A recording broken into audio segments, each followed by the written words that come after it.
Jadi ilmu ini mempelajari tentang benda-benda langit, khususnya adalah 3 benda langit utama, ada bumi, bulan, dan matahari. Yang ketiga benda langit ini terkait dengan ibadah umat Islam. Ibadah umat Islam diantaranya adalah untuk menentukan awal waktu sholat, menentukan awal bulan Komariah, menentukan arah kiblat, dan juga untuk gerhana matahari ataupun gerhana bulan. Jadi mahasiswa tidak hanya secara teori ya belajar tentang ilmu falak, tapi bagaimana mereka mempraktekkan atau mengaplikasikan teori-teori yang mereka pelajari di kampus untuk bisa bermanfaat bagi masyarakat begitu. Contohnya untuk mengukur kiblat ya. Jadi kita kasih beberapa materi atau beberapa teori yang bisa mereka terapkan di rumah dengan alat yang bisa mereka dapatkan. Kalau kita pakai alat canggih kan biasanya pakai teodolit ya. Nah, mereka bisa pakai metode Rasul Kiblat ataupun pakai segitiga kiblat ataupun dengan mizwala atau beberapa alat yang itu mereka bisa pakai sendiri atau buat sendiri di rumah. Nah, seperti itu.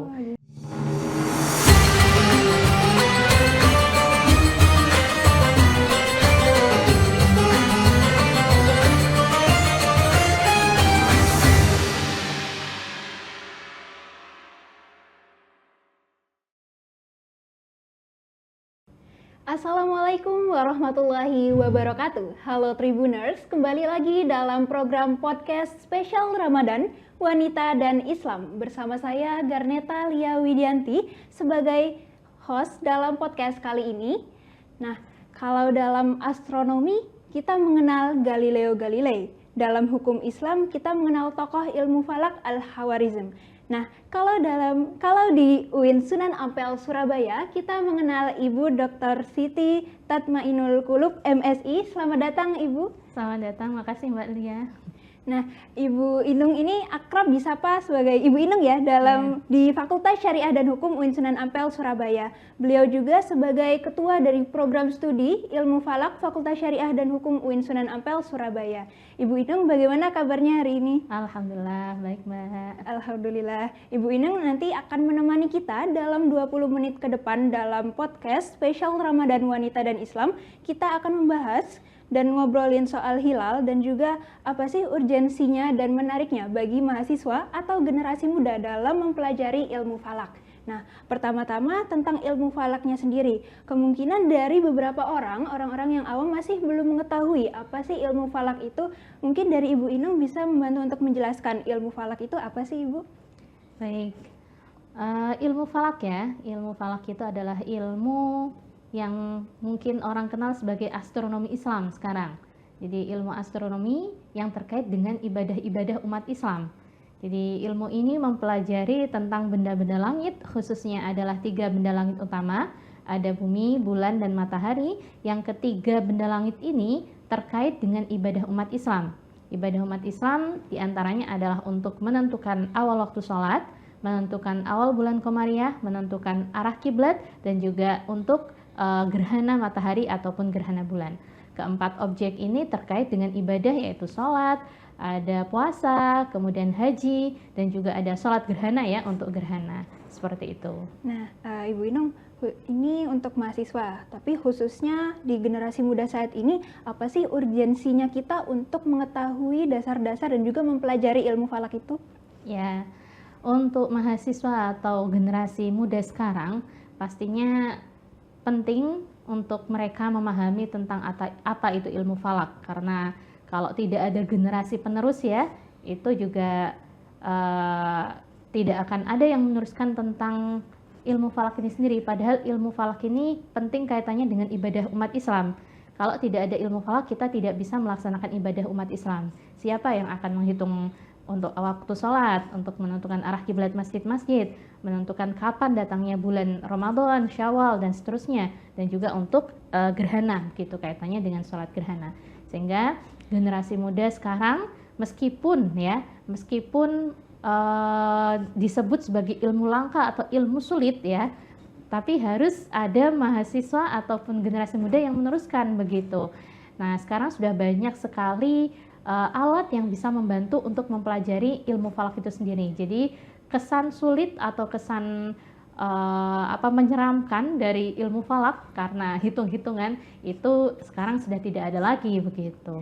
Nah, tadi Ibu Inung sempat menyebutkan kesan sulit ya, Iya. Ibu. Tapi itu bisa jadi salah satu yang menarik kita untuk mempelajari itu, atau justru itu menjadi daya tariknya. Nah, hal sulit apa sih yang Ibu Inung pikirkan soal ilmu falak itu? Oke, biasanya kalau saya ngajar mahasiswa ya, kalau saya ngajar mahasiswa tentang ilmu falak, saya tanya kesannya bagaimana? Sulit Bu, hitung-hitungan karena kaitannya dengan matematika begitu. Tapi setelah mereka mempelajari, oh bisa mereka ngetik sin, cos, dan seterusnya, tangan ngitung rumus arah kiblat yang itu satu rumus begitu, mereka sudah ngitung, kemudian hasilnya benar, itu mereka sudah senang. Nah, jadi sebenarnya karena sekarang sudah banyak alat yang bisa digunakan untuk membantu hitungan, apalagi ilmu falak itu bukan ilmu murni hitung-hitungan seperti matematika, tapi ini adalah ilmu praktisnya ya. Sudah ada kalkulator, sudah ada komputer dan seterusnya yang membantu untuk belajar ilmu falak. Ini sudah menjadi lebih mudah lagi, tidak ada kesan sulit, dan juga media belajarnya kan sudah banyak sekarang. Seperti itu. Nah, berkaitan dengan ilmu falak ini sendiri, Ibu Inung, ini kan menjadi salah satu program studi yang ada di Fakultas Syariah dan Hukum UIN Sunan Ampel, Surabaya. Apakah mahasiswa ini atau generasi muda yang memang fokusnya untuk mempelajari ilmu falak ini dituntut untuk mengetahui secara teoritis maupun praktisnya, Ibu? Iya, betul. Jadi mahasiswa tidak hanya secara teori ya belajar tentang ilmu falak, tapi bagaimana mereka mempraktekkan atau mengaplikasikan teori-teori yang mereka pelajari di kampus untuk bisa bermanfaat bagi masyarakat begitu. Jadi mereka ada teori tentang bagaimana hisab arah kiblat, hisab waktu sholat, hisab gerhana, hisab awal bulan, kemudian mereka belajar tentang teori dalam kajian-kajian kitab, teori tentang sistem kalender dan sebagainya. Kemudian itu diterapkan dalam praktik ya, namanya praktik hisab ru'yah, yang kemudian juga mereka terapkan dalam beberapa materi praktikum hisab ru'yah, bagaimana mereka mencoba untuk mengaplikasikan teori-teori di kampus bermanfaat bagi masyarakat. Contohnya adalah mengukur arah kiblat masjid-masjid yang ada di sekitar ataupun masjid-masjid di kampung mereka, di daerah mereka. Kemudian juga mensosialisasikan tentang pengetahuan arah kiblat, pengetahuan waktu sholat itu ke sekolah-sekolah ya. Seperti itu. Jadi mereka tidak hanya belajar teorinya di kampus, tapi bagaimana mereka tahu praktiknya dan mengimplementasikannya di masyarakat. Jadi bermanfaat untuk masyarakat. Berarti dari banyaknya manfaat itu bukan hanya dalam konteks keagamaan saja, tapi secara keilmuan itu juga akan menjadi manfaat bagi banyak orang ya, Ibu? Betul, karena memang ini khususnya memang ilmu falak untuk ibadah umat ya, jadi pasti harusnya bermanfaat untuk umat. Kalau berkaitan dengan ini, apa saja sih Bu Inung tantangannya juga dan peluang untuk mahasiswa atau generasi muda saat ini mempelajari ilmu falak itu, Ibu? Iya, terima kasih. Memang ilmu falak karena kesannya sulit itu ya, dan juga mungkin mereka mencari-cari yang praktis ya. Mahasiswa sekarang cari yang praktis begitu, sehingga ini ada kesan agak sulit untuk mencari generasi-generasi muda yang mau belajar ilmu falak. Jadi perlu sosialisasi yang lebih masif, perlu untuk mengajak mereka bahwa ilmu falak ini menarik, ilmu falak ini mudah untuk dipelajari, ilmu falak ini bermanfaat untuk umat, itu tantangannya. Ya, seperti itu. Jadi ya bagaimana kita mensosialisasikan itu, dan juga bagaimana menarik minat mahasiswa untuk belajar ilmu falak, dan juga bahwa ilmu falak ini penting untuk masyarakat juga. Nah, itu yang perlu dimasifkan untuk generasi muda sekarang, karena generasi muda sekarang itu pengennya yang praktis-praktis ya. Pengennya yang ya seperti itu ya, AI dan seterusnya. Nah, dan juga yang mungkin yang menjanjikan begitu ya. Kalau ilmu falak memang agak berbeda dengan ilmu yang lain. Ilmu falak ini khazanah keilmuan yang memang harus dilestarikan. Ya, jadi ya harus ada generasi ya, meskipun ini ya harus ada yang meneruskan seperti itu. Meskipun agak sulit juga untuk mencari mahasiswa yang memang betul-betul pengen belajar ilmu falak yang tekun begitu. Tapi harus ada, ini harus seterusnya lestarikan seperti itu. Iya Bu Inung, sebelum kita berbicara soal peluangnya dan juga nanti setelah belajar ilmu falak lulus kerja jadi apa. Nah, sebelum itu mungkin kita akan membahas soal sosialisasinya ini dulu, karena sosialisasi ini kan juga penting ya Ibu, bagi mungkin mahasiswa yang ingin masuk ke Universitas Islam Negeri juga, itu akan menemukan salah satu opsi ilmu falak gitu, dan harus tahu ilmu falak itu seperti apa. Nah, dari Ibu Inung mungkin ada strategi atau tips bagaimana sih kita sebagai generasi muda yang mau mempelajari ilmu falak untuk mensosialisasikan kepada masyarakat tentang ilmu falak itu, Ibu? Ya, jadi kalau di UIN Sunan Ampel kita ada beberapa mata kuliah ya, yang itu kaitannya juga dengan sosialisasi. Jadi kita tidak hanya dari prodi saja, tapi kita juga dengan mahasiswa berkolaborasi untuk mensosialisasikan ilmu falak, baik untuk generasi muda di sekolah-sekolah ataupun untuk masyarakat umum. Jadi beberapa kegiatan kita lakukan seperti pengukuran arah kiblat masjid-masjid, kemudian pelatihan untuk takmir-takmir masjid, kemudian sosialisasi ilmu falak di sekolah-sekolah baik SD, SMP ataupun aliyah, itu semua untuk mensosialisasikan ilmu falak begitu. Sekaligus kita juga selalu melakukan ru'yatul hilal, terutama untuk 3 bulan ibadah ya, untuk bulan Ramadan, Syawal dan juga Zulhijjah, dan juga untuk fenomena-fenomena alam seperti ada gerhana matahari, gerhana bulan, kita lakukan kegiatan yang mana itu juga untuk sosialisasi ilmu falak kepada masyarakat ataupun kepada para generasi muda sekarang, bahwa belajar ilmu falak itu asik, belajar ilmu falak itu menyenangkan, dan belajar ilmu falak itu pasti bermanfaat untuk masyarakat. Wah, cukup menarik sekali berkaitan dengan kegiatan yang dapat dilakukan oleh generasi muda saat ini, Ibu. Yeah. Nah, bagaimana sih berkaitan dengan itu tadi, bagaimana kontribusi dari mahasiswa khususnya dan juga generasi muda dalam mengimplementasikan dan juga mensosialisasikan dari ilmu falak itu sendiri, Ibu, melalui kegiatan-kegiatan itu? Yeah. Jadi mahasiswa-mahasiswa kita sekarang sudah banyak ya yang jadi ada beberapa pengajar di beberapa pondok pesantren dan juga di sekolah-sekolah begitu. Mereka mengembangkan ilmu falak di tempat mereka mengabdi di sekolahnya ataupun di pondok pesantrennya, dan juga ada di beberapa lembaga. Memang mereka tidak tempat kerjanya bukan terkait falak, tapi mereka mengimplementasikan itu, menyebarkan, mensosialisasikan tentang ilmu falak juga untuk mereka begitu. Jadi caranya jadi ahli di tempat di mana mereka berada. Wah, seperti itu. Jadi ahli di tempat mereka berada. Ya, karena memang jarang yang tahu falak, jarang yang ahli dalam ilmu falak. Jadi bisa jadi mahasiswa atau alumni-alumni kita itu menjadi ahli di tempat mereka masing-masing.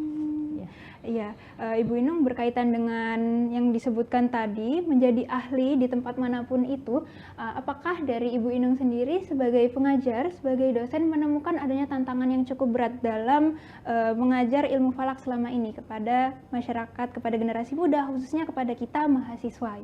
Iya, ya memang untuk mengajar ilmu falak ya, apalagi backgroundnya itu masing-masing, ada backgroundnya yang dari keagamaan, ada backgroundnya dari IPA, ada backgroundnya dari IPS, dari bahasa, dari teknik. Itu saya menemukan ada beberapa mahasiswa yang itu backgroundnya ada dari teknik, ada yang dulu belajar tentang kedokteran juga begitu, itu masuk di ilmu falak. Kita harus menyamakan gelombangnya, ya, menyamakan gelombang bagaimana mereka bisa seirama untuk belajar ilmu falak. Nah, di situ yang mungkin jadi tantangannya ya, bagaimana semuanya bisa memahami apa yang disampaikan dan juga mereka bisa mengimplementasikan apa yang sudah mereka terapkan begitu. Karena satu dengan yang lain pastinya punya penerimaan yang berbeda. Seperti itu. Itu yang jadi tantangannya, karena ada yang basisnya itu mereka sudah dengan hitungan itu familiar. Ada yang agak sulit juga karena memang dari sosial atau dan yang lain seperti itu. Wah, kalau dari background yang berbeda itu berarti dari mahasiswa sendiri itu punya tantangan yang berbeda-beda ya. Sebagai mahasiswa mungkin ada yang backgroundnya dari IPA atau ada yang dari IPS, mereka lebih ke teori atau lebih ke ngitung-ngitungnya ya Ibu. Iya.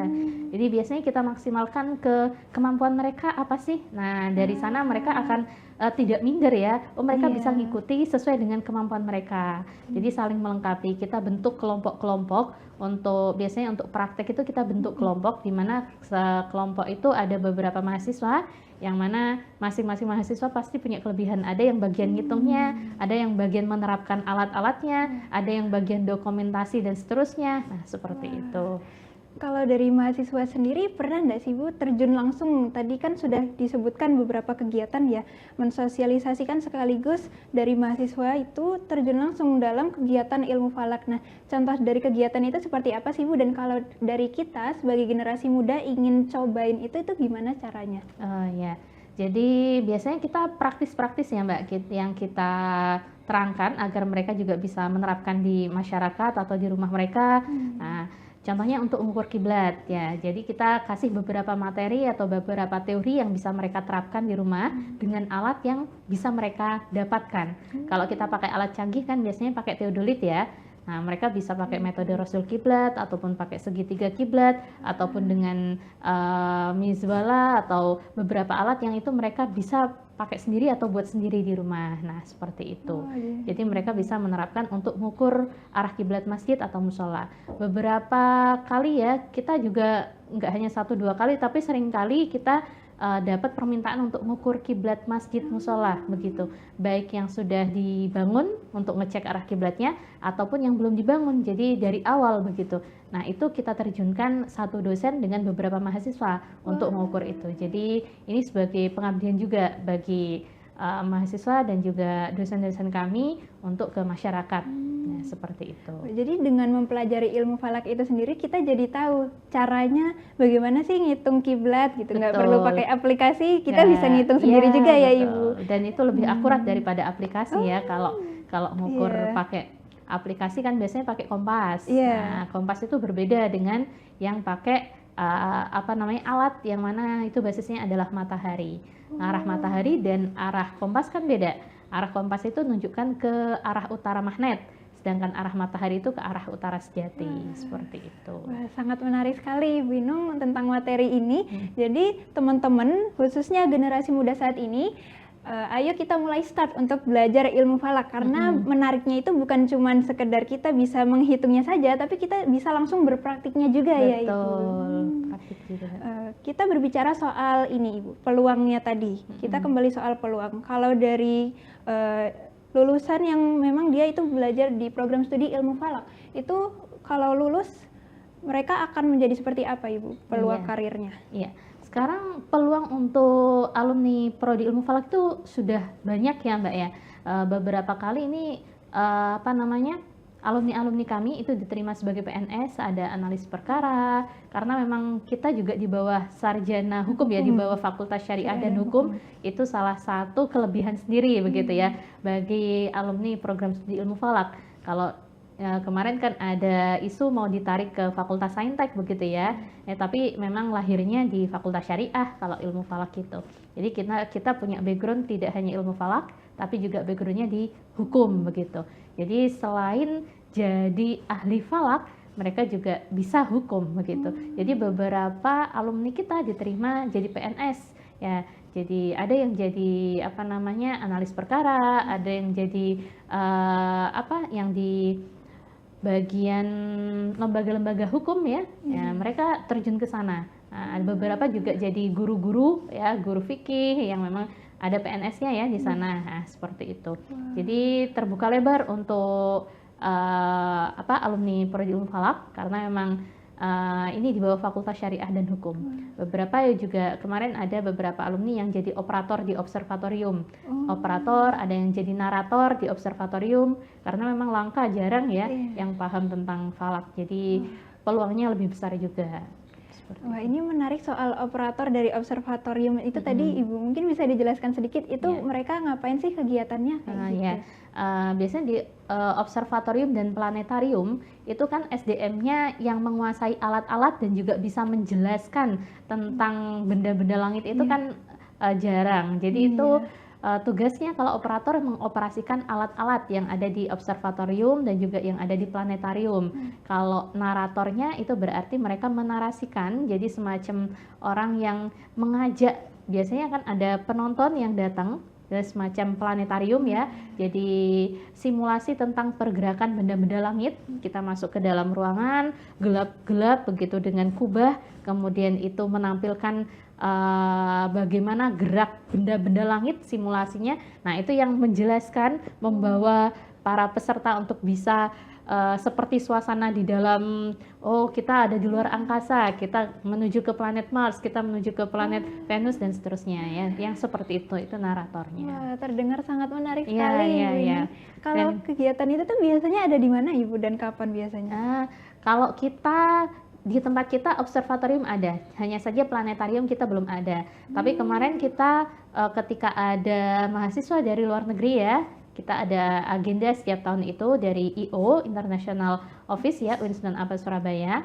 Ada mahasiswa apa namanya 4 semester ya untuk belajar tentang bagaimana di Winston Ampel Surabaya, termasuk salah satunya adalah Fakultas Syariah dan Hukum, yang mana ilmu falak waktu itu diberikan kesempatan untuk memberikan materi. Jadi kita bawa ke amphitheater ya, kita bawa ke amphitheater kan seperti bioskop itu ya. Kita tampilkan bagaimana pergerakan benda langit lewat tampilan layar ya yang gelap itu, kemudian kita tampilkan dan ada naratornya. Ini naratornya dari alumni Prodi Ilmu Falak. Dia sudah bisa dengan beberapa bahasa ya, bahasa Inggris dan ada bahasa Indonesia waktu itu campur karena memang ada bahasa Melayu, mahasiswanya ada mahasiswa Melayu dan juga beberapa mahasiswa dari luar negeri. Jadi kita untuk planetarium belum ada, cuman kita waktu itu pernah nampilkan semacam planetarium di amphitheater. Jadi ada berapa kali, 2 atau 3 kali kita lakukan itu. Nah, semoga setelah ini ada planetarium juga ya Ibu. Amin, ya. Wah, ini yang sudah disampaikan sangat menarik sekali. Jadi tunggu apa lagi teman-teman pendengar dari Tribuners, khususnya generasi muda, kita jangan menunggu berlama-lama lagi untuk mempelajari dan juga mencari tahu apa sih ilmu falak itu. Karena tentunya bukan hanya secara teorinya saja, tapi juga bisa kita mulai untuk berpraktiknya itu. Nah, mungkin kita menuju pertanyaan terakhir ya Ibu Inung, sekaligus closing statement juga dari Ibu Inung. Adakah pesan dari Ibu Inung yang ingin disampaikan kepada generasi muda saat ini, kepada mahasiswa khususnya, terkait dengan pentingnya dari mempelajari dari keilmuan falak itu sendiri, Ibu? Baik. Para generasi muda, ilmu falak ini adalah ilmu yang terkait dengan ibadah umat Islam. Jadi mau tidak mau harus ada yang paham tentang ilmu falak. Ya, jadi ilmu falak ini penting untuk dipelajari. Ilmu falak ini mudah karena memang sekarang sudah banyak alat dan banyak media yang bisa untuk membantu mempelajari ilmu falak, dan ilmu falak ini adalah asik, menyenangkan, bisa mendekatkan diri kita lebih dekat lagi dengan pencipta kita. Dengan kita mempelajari benda-benda langit yang sungguh luar biasa, itu akan menambah syukur kita, menambah kedekatan kita bahwa alam semesta yang begitu luas, alam semesta yang begitu tidak terhingga, itu menunjukkan kebesaran Allah, dan itu kita pelajari melalui ilmu falak. Tambah bersyukur, tambah tahu bahwa kita itu kecil, tidak sombong begitu. Ilmu falak itu penting untuk dipelajari agar kita lebih khusyuk juga untuk ibadah, lebih mantap untuk ibadah. Ya, jadi mari kita belajar ilmu falak bersama-sama. Alhamdulillah, terima kasih banyak Sama-sama. Ibu Inung, dan juga mengutip dari yang Ibu Inung sampaikan tadi, menjadi ahli di tempat mereka berada saat ini. Seperti itu ya Ibu. Terima kasih banyak Ibu Inung sudah menyempatkan dan meluangkan waktunya dalam podcast spesial Ramadan Wanita dan Islam, dan juga dari Sobat Tribuners untuk mendengarkan kembali podcast-podcast spesial Ramadan. Dan dari saya, Gerneta Lia Widianti, sebagai host pada podcast kali ini mengucapkan terima kasih dan juga mohon maaf apabila terdapat kesalahan dan juga perkataan. Sekian dari saya. Wassalamualaikum warahmatullahi wabarakatuh.